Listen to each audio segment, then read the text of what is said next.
नमस्कार, मैं हूं पुष्कर चौहान।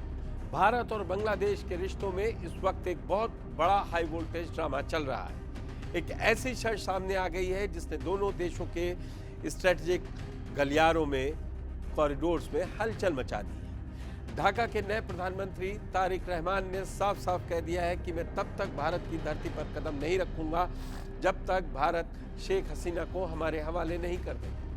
अब सवाल यह है, क्या भारत बांग्लादेश की इस जिद के आगे झुकेगा? क्या शेख हसीना को वापस बांग्लादेश की जेल में भेजा जाएगा? और इस एक फैसले से भारत और बांग्लादेश की दोस्ती का क्या होने वाला? कहानी की शुरुआत होती है भारत में होने वाले ब्रिक्स शिखर सम्मेलन के आमंत्रण से। भारत ने बांग्लादेश के नए पीएम तारिक रहमान को भारत आने का न्योता दिया। दोनों देशों के अधिकारी मीटिंग फिक्स करने में जुटे ही थे कि ढाका से एक कड़ा संदेश आ गया। बांग्लादेश के विदेश मंत्रालय ने दो टूक शब्दों में दो शर्तें रख दी। पहली शर्त यह कि भारत को पूर्व पीएम शेख हसीना और उनके साथ आए अन्य भगोड़ों को तुरंत बांग्लादेश को सौंपना हो। दूसरी शर्त यह कि एक मर्डर केस के आरोपियों को भी प्रत्यार्पण संधि के तहत ढाका के हवाले करना होगा। बांग्लादेश का कहना है कि जब तक भारत इन अपराधियों को वापस नहीं करता तब तक बातचीत के लिए कोई अच्छा माहौल नहीं बन सकता। यानी सीधे सीधे कहें तो no Sheikh Hasina, no India visit. अब बात बिगड़ी है या कैसे बिगड़ी है, उस घटना की भी बात कर लें। इसके पीछे एक हालिया घटना है जिसने आग में घी का काम किया। अभी कुछ दिन ही पहले नई दिल्ली में शेख हसीना ने एक मीडिया बातचीत यानी प्रेस कॉन्फ्रेंस की थी। अब बांग्लादेश में शेख हसीना के खिलाफ अदालत से वारंट जारी हो चुका है।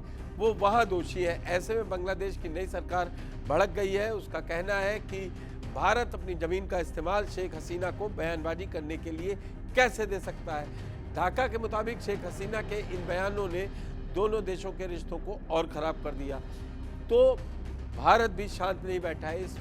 भारत ने भी इस मामले पर पूरा नपा तुला और कड़ा रुख अपनाया है। भारत के विदेश मंत्रालय ने साफ कर दिया कि दिल्ली में शेख हसीना ने जो भी बयान दिए या जो कार्यक्रम हुआ उससे भारत सरकार का कोई लेना देना नहीं है। सरकार उनके बयानों का समर्थन नहीं करती। The interaction that you are referring to is being organized by a private media entity. The government has no involvement whatsoever in it. Neither does it endorse any views that may be expressed at the forum. और सबसे जरूरी बात जो भारत ने कहा कि प्रत्यार्पण यानी सौंपना किसी को भी कोई खेल नहीं है या सिर्फ नेताओं की बातचीत से नहीं होता। इसके लिए भारत में एक पूरी कानूनी और अदालती प्रक्रिया है। बांग्लादेश के अनुरोध के बाद जांच हमारे कानून के हिसाब से कोर्ट करेगी, ना कि सरकार किसी को सीधे उठाकर सौंप देगी।